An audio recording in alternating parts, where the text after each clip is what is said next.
Hey, what's up guys and gals? It's the Tyrant here, and you know what time it is. It is my favorite time of the week, and that is for my Saturday Q&A session. So happy weekend to you on top of all that. And I've got some great news to start out with this week. If you didn't already know, I completed my Halo 5 Legendary walkthrough. Yeah, that didn't take very long, did it? Well, it was like a few weeks, something like that. Yeah, I know.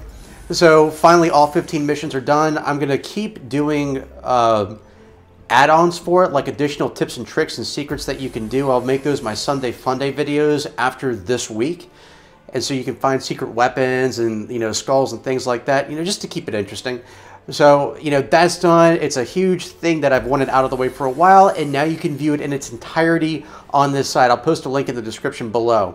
Also, last week you guys voted, and the whole question was, do you want longer monologues, or do you want me to do a live broadcast on Sundays? And an overwhelming number of you guys said you want the live broadcast, so I will start doing that. It won't happen until 2 weeks from Sunday. I'm still debating on whether or not I want to go with YouTube Live or with Twitch. I have a Twitch site. I believe I have a direct link to it too. I think it's MythicTyrant.net. I'm not sure. I haven't been to it in a while. I think it's been like maybe since 2015 or early 2016. It's been a long time. So I would prefer to use YouTube, but we'll just see which one's easier to do.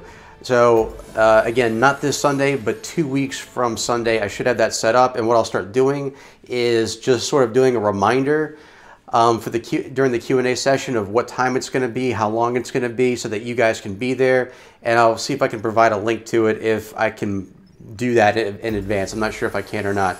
More than likely, it's going to start around 2 p.m. on Sundays.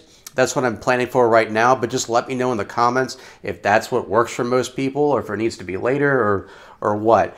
So that's the other good news. So I will start keeping my monologues a little bit shorter, just because I don't want you guys to lose your patience with me. And of course, the best part of this whole thing is answering your questions, because this is my direct time with you. This is my direct conversation with you, and it's why I love it so much. You're my favorite people in the world, so let's get to work here. Our first question of the day comes from Lego Geek 426. He actually hit me up on Twitter. That's a new site. And he asked, what is your favorite Halo character and why? I had to think about this one a little bit. Honestly, I think it's Cortana. First of all, she's hot. Sorry. And secondly, she seems to be the most in-depth character that we've explored throughout the entire Halo saga. Generally she's very upbeat, she's very quirky, she's got a nice little sense of humor to go on top of it, but we've seen her journey, and we've seen her go from that to being troubled, being in trouble, being sad, and even going through self-sacrifice. So she seems to be the most complicated character, and of course we don't know what state she's in Halo 5, whether it's her acting on her own will or if she's being influenced by something else. So I'm really interested to see where this goes in the next major Halo title. So that's an excellent question, Lego Geek. Thank you. And let me know in your comment, in your response, Lego, who your favorite character is. So our next question comes from Halo Fans Unite. And Halo Fans asks, what did you prefer more, Halo Wars 1 or 2, and why? I feel like I've answered this in the past, but I could be wrong. Maybe I just thought I did. So I've done reviews on both these games. I do reviews on Wednesdays in general, and I have a 6-tier rating system. So basically it's freaking awesome, great, good, average, bad, and burn it. Those are my ratings. And I've rated both Halo Wars 1 and 2 as third from the top. So basically they were good. They were not great. They were a little above average. And mainly because I still have issues with them. I'm still not sure Halo really works that well with an RTS type platform, at least with the way they've done it. But I will say that simply because Halo Wars 1 is now on the PC, they're now more comparable, I still like Halo Wars 1 more. Part of it's just due to the fact that you have more tiers for units. Like for example, the Hornet, you can upgrade that a couple of times. You can have passengers on there, you can have it shoot rockets. It does make a big difference. Whereas in Halo Wars 2, you can sort of build up your units a little bit, make them stronger, make their firepower more effective, but there's really no visual there. And I felt like if you took the time to upgrade your units in Halo Wars 1, there was a bit more of a payoff to it. One of the other things that I appreciate about Halo Wars 1 is that you have cutscenes between almost every mission, so there's a nice narrative that goes along with it. With Halo Wars 2, you have cutscenes throughout the first mission, you have one at the opening of the second mission, but then it's like all the way to mission 8, out of 12 missions, mind you, or 7 or 8, one of the two, where you actually get another cutscene. And even though they're done by Blur, and the cutscenes are fantastic in Halo Wars 2, they just don't happen often enough. And for me, that was always the reward for beating an RTS mission, was that continuation of the story. And that brings me to one more thing. The story in particular, 343 still seems to have this problem of including outside content and having the story at least partially rely on it. Halo Wars 2 wasn't as bad as Halo 5 or even Halo 4.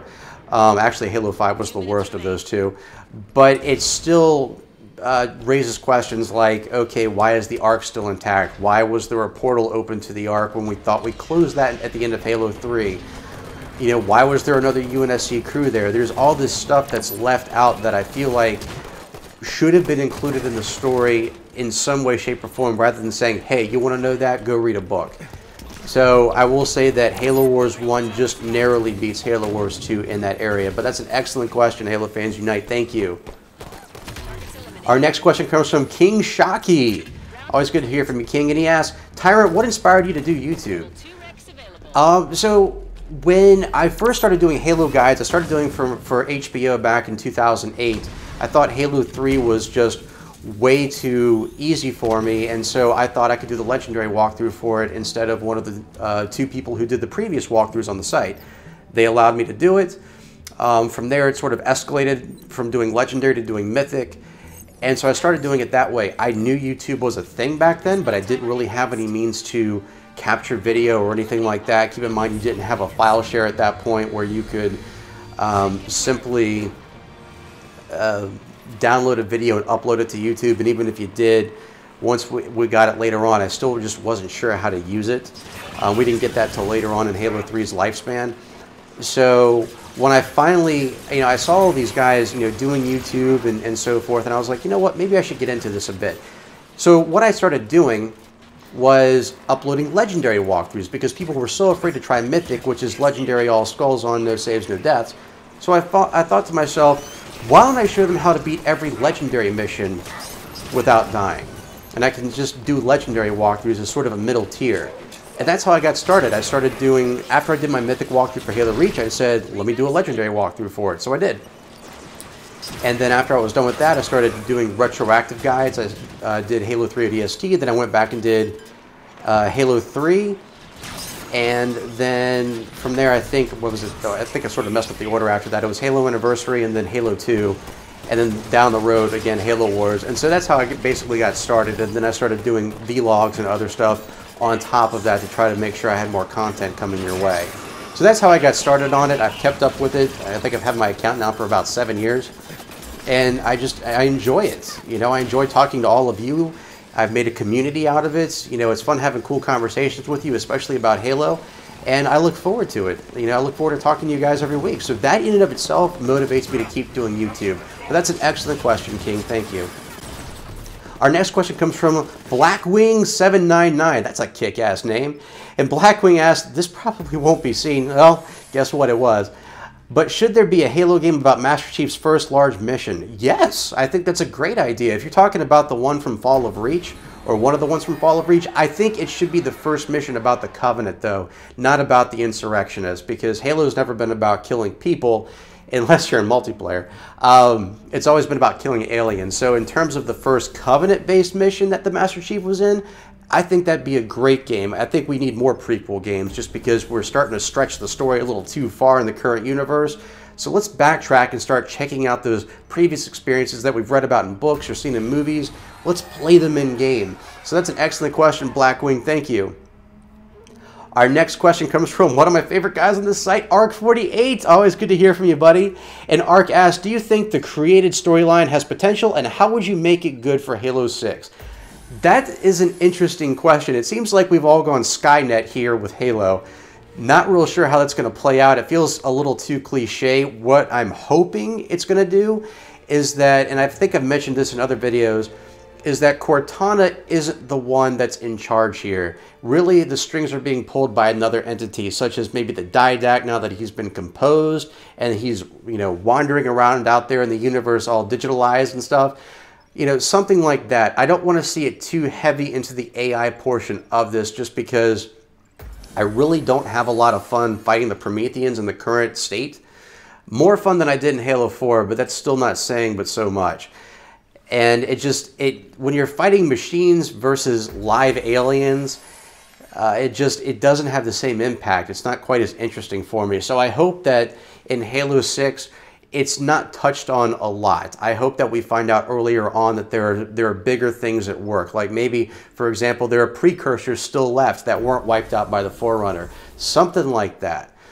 But that's basically how I feel about it. I'd like to see the story abruptly ended and changed into something else, instead of being overly cliche with the robots are taking over. Pretty sure we're going to be dealing with that here on Earth in real time in the not too distant future anyway. But always good to hear from you, Ark. Thank you. Our next question comes from Views Vinamo, us, yes. And he asks, do you think Red Team will be in Halo 6 along with the Spirit of Fire? Truth be told, I think there's a pretty positive chance that there will be an appearance by Red Team in the Spirit of Fire, unless there's still more content to come for Halo Wars 2. Because remember, Halo Wars 2 left on a cliffhanger, and it ended with Dr. Anders confronting a Guardian. So there's obviously going to be some connection between Halo Wars 2 and Halo 6. My hope is that it requires Red Team and the Spirit of Fire's involvement to actually defeat Cortana or whatever the threat is that's pulling your strings. That would be awesome. It'd be a nice way to actually merge the two franchises together. We've been needing that for a while. Halo 6 is an excellent time to flesh it out. So great question, Fuse. Thank you. Our next question comes from Dave Pooh. You might want to talk to your parents there, Dave. Just kidding. So Dave asks, I agree that Master Chief should have a death in Halo 6. I think his story is done. But now that 343 has said that they're going to double down on the Chief, does this now seem very likely? I think it seems even more likely now, to be honest with you. Because if this is really going to center around the Chief, it would make a bigger impact to see how his story is brought to a close. I know there are a lot of people out there that don't want to see anything happen to the Chief, but let's be realistic here. I'd like to see an honorable close to his story than for it to be dragged out too long, like the X-Files. So, you know, personally, I think that there is still a strong opportunity that, you know, even if he doesn't die, maybe he'll become composed or something along those lines. Maybe he and Cortana will be intertwined that way. I'm not sure exactly how that's going to turn out, but I think that his missions are going to be done by the end of Halo 6. So excellent question, Dave. Thank you. Our next question comes from another Dave, David Bailey. And David asks, hey, Tyrant, what is your favorite Halo due to armor customization? Well, I'm going to get flamed for this one. Halo 3. I know that sounds a little bit weird. I know we had some pretty cool stuff in Reach, but I just like the simplicity of Halo 3 and that there wasn't a lot to choose from, but there was still some pretty good armor choices, and it wasn't overly complicated. Like, hey, you can have a wristband, or hey, you can have an extra headpiece to go along with your helmet. It seemed simple enough that you could identify other players pretty easily, and it made more sense to me. I know Hayabusa was a bit overused, but don't forget, when you were in a match and you saw someone with recon, you were like, oh my god. You know, I really like those days. I like the simplicity. I think it's getting overly complex and a little bit cartoonish at this stage of the game. So if I could choose to go back to any other Halo game in terms of armor customizations, believe it or not, it'd be Halo 3. So that's an interesting question. Thank you, David. Our next question comes from Ethan the Amazing HD. So what happened to Ethan the Amazing Standard? Okay, so he asks, why is Blue Team in Halo 5 and not in Halo 4? Oh, we got a burn question here. Great one, Ethan. So this is exactly what I've been preaching to 343 Industries. You need to stop relying on outside material so much, because you have folks like Ethan here who haven't read the books. Hell, I even read the books past First Strike. I started Ghost of Onyx, but I got bored with it, unfortunately. So, you know, when you start taking the Halo universe and relying so much on the external content, there's now this huge gap of why all of a sudden all these characters are showing up, especially with Blue Team, because you know they have a history with the Master Chief in Halo: The Fall of Reach, whether you're talking about the book or the animated film. So now it's like, well, where were they before if they've always been with the Chief? And it explicitly says this in Halo 5 Guardians, that they grew up together, so they've always known each other. And there was a point in time when we thought Master Chief was supposedly the last Spartan.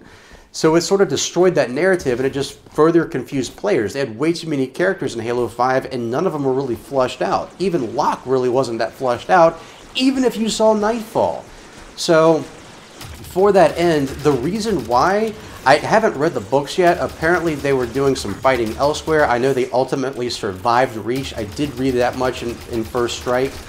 And from what I understand, later on they became trapped in a Dyson sphere with Dr. Halsey. How they escaped, I have no idea, because obviously Halsey's in Halo 4 too.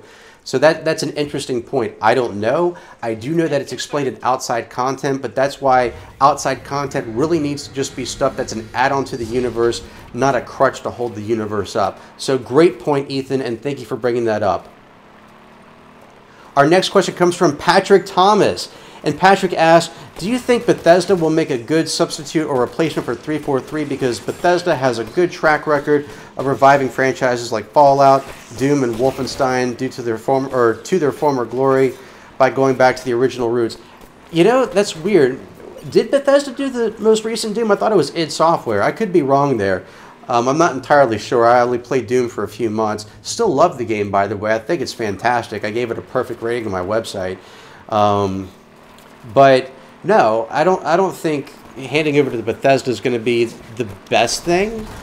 I think that it was easy for them to revive stuff like Doom and Wolfenstein simply because those were like 90s games. I mean, seriously, you could have done almost anything to make those better.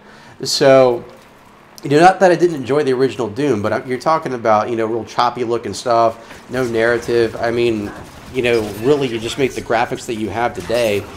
That's all you really need. I mean, technically Doom had a story, but it's not like anyone really paid attention to it. I didn't. So, in terms of letting Halo go to them, not really. I think, you know, remember 343, whether you like them or not, they still have Bungie employees that work there, or former Bungie employees. So I think that they have the potential. They do care. I know it doesn't seem like that sometimes, but they do give a damn. So hopefully, you know, we've talked about in previous weeks about how I thought I had a falling out with them, and they came back and they were like, no, you're good. And if you saw my Monday video, essentially they want to take more steps in the future to getting more community involvement overall. Sorry, my voice cracked a little bit there. But they want to get more community involvement like it was before and like it was with Bungie. Because remember, that community involvement is what shapes a Halo game. If you ignore your community, you're going to come out with a really crappy game, and no one wants that, and of course no one's going to buy that. And not just the fans don't want that, but of course the developers don't either, because they won't make any money, and then they'll go out of business. So, plain and simple, no. Let 343 have it, because Bungie isn't going to take it back. Don't get me wrong, we all secretly wish, you know, Bungie would chime in for the next major Halo title, but I think that at this current stage of the game, and I know I'm going to get flamed for this, I don't think Halo could be in better hands. That's not really a compliment to 343, but it is saying that I don't think there's another franchise out there that can do it better. So we got to put our trust into 343 and hope that they start listening to their community more, and that they can use that information to make a much better Halo game. But it's an interesting point that you bring up, Patrick. Thank you. Our next question comes from Golden Elite 10. And Golden Elite 10 asked, what if the Banished joined with the UNSC and the other species to defeat Cortana? I don't think they will. That would make for a very boring game. Now, I did mention in another video that they're going to be purging the Covenant in Halo 6 in favor of the Prometheans, and I still think that's going to be the case. Obviously, they would be controlled by the Created. But at the same time, I can't see the Banished necessarily teaming up with the humans either. It's not impossible. We have seen Atriox in action. He does seem to be a guy who's not completely violent and off his rocker like Tartarus was. He seems like you can make a deal with him, as he tried to make with Cutter back in Halo Wars 2. We saw that bit where he was like, hey, if you stop now and you run, I won't chase you. And so we see a sort of human side to Atriox.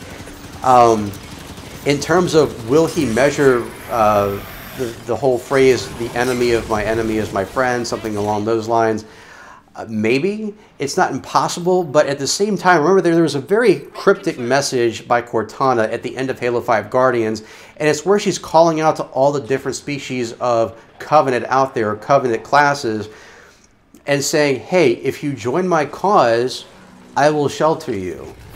But if you don't, you will pay for it, and it's going to burn hot. And when you are gone, we will remake it in our own image. And so that is a direct threat. So I think it could be taken either way. I can't see the Covenant teaming up with humans, or the Banished, I should say. But it is an interesting thing. Maybe, just maybe, it'll be a three-way war. That would be cool. But that's an interesting point that you bring up and a good question. Thanks, Golden Elite. And our final question of the day comes from John D. Your last name wouldn't by chance be Deere, would it? If so, I've got a bone to pick with you about a tractor. Anyway, John asks, does Halo have a way back to the mainstream relevancy? This is a very profound question and a very good one, John. I'm going to be straight with you. Halo is already a household name. But here's the problem. Everyone's heard of it, but how many of those people actually keep up with it? The answer is not as much as they used to. I think Halo 3 was a high point, and things started to teeter around the Reach era, and then once things switched hands from Bungie to 343, a lot of the fan base stuck with Bungie and never looked back with Halo. Others tried to do both, just couldn't be involved as equally. And others like me actually didn't like Destiny as much and decided to go the Halo route. We've lost a lot of people. And I don't think, when I say that, I mean we've lost a lot of supporters. And I don't think that we're going to be seeing a bounce back anytime in the near future, if at all. Halo 6 may end up being a fantastic game, and it might be enough to keep the franchise going. In terms of it being #1 again, I don't think that's the case. There was once a time where Bungie's Halo, or I should say Halo in general, was a pioneer in the world of gaming. It came up with all these new ways just to make gaming fun and to simplify certain aspects of it to make it more replayable and just to make it overall addictive. And we've seen that sort of slip over the last few years. But it's not just about that. What you have to understand is not all the problems that we see here in terms of Halo, it's not that Halo's decreasing in popularity because the games suck now. I know a lot of you probably feel that they do, and I'm sure to a point that's partially true, but I think that's less of a case than you realize. I think the bigger thing that we're starting to see is that Halo is not the only player on the field anymore. Like I said before, back when Halo first came out, we really had never seen anything like it before, and just the overall design made everything work. So, as a result, other companies, like they pretty much do, looked at that, looked at the formula, and said, hey, let's start working off of that.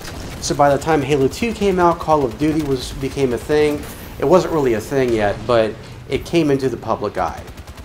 By the time Halo 3 came out, Call of Duty was more of a contender for Halo. So since then, we've not only had Call of Duty, but we've also had Battlefield, Titanfall, you know, you name it. Just you have a lot to choose from now. And I think part of the reason why we'll never see Halo the same again is because people are going to constantly be building off of that. People are going to look at what made a franchise successful and steal elements from it, plus refine certain things to their advantage to make it better. And that's the way it's just going to keep going on. You know, it's not going to be like Mario where Master Chief becomes an icon way down the road enough to power a franchise for 30 years. It's not going to happen that way. Not to the extent that Mario did anyway. And I can attest to this from personal experience. Back when I first started doing guides, you know, relating to an earlier question here, you know, I was the only real guy doing it. You know, it's not that there was nobody doing it at all. It's just Bungie sort of put me in the spotlight, and so I was the go-to guy. Fast forward a couple of years, and all of a sudden, Naked Eli gets the spotlight. Keep in mind, Naked Eli, guys like a brother to me, also was a member of the Mythic community. And so he went ahead and tried it out. And he did his own Halo Reach Lazo guide. I think it was either his first video or one of his first videos. And he broke a world record in the process. The thing of it was, my guides were all about strategy and that anyone could do, that your basic casual player could accomplish. So while they may be boring to watch, they're useful to people actually trying to accomplish certain things or certain difficulty modes on the Halo. What Naked Eli did was he actually made it look cool. Unlike me, or unlike, hold on, let me back up a little bit. Naked Eli has something that I don't, skill. He can shoot from the hip. He can do all these cool things on the fly, all these things just thinking off the top of his head.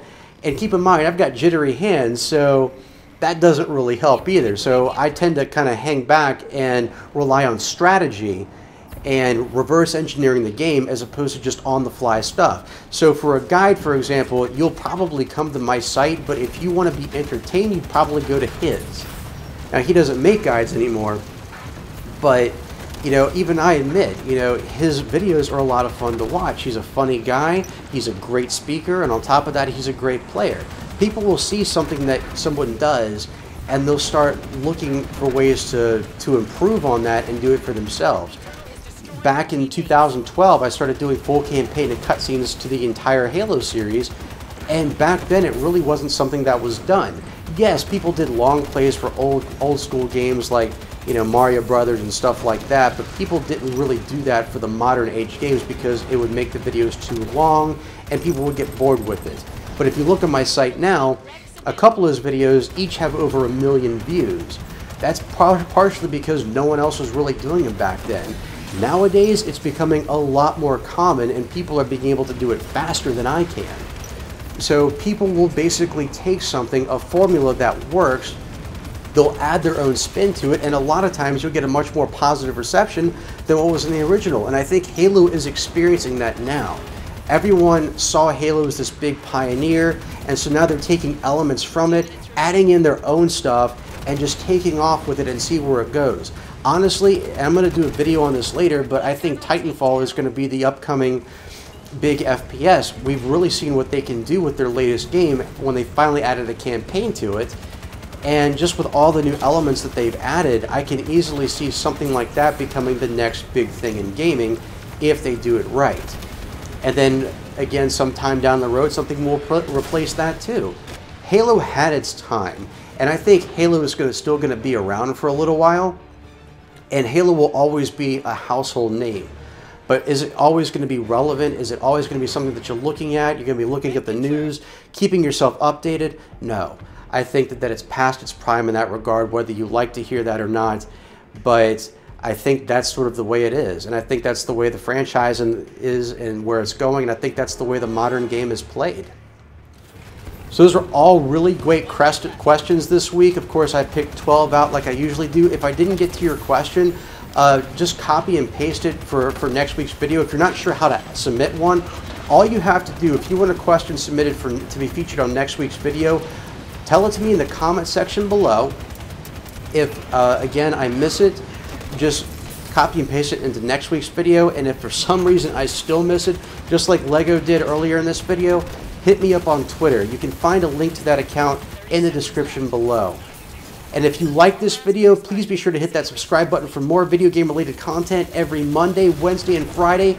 And stay tuned for Q&A Saturdays every single Saturday. And now, thanks to you, we're going to start doing that live broadcast on Sundays in addition to Sunday Fun Days. Thank you guys so much for your input on this. I hope you enjoy it. Like I said, links to my social media can be found in the description below. Thanks so much for watching, guys and gals. I hope you have a great weekend. I'll see you right back here next time. And as always, I'm the Tyrant, signing off.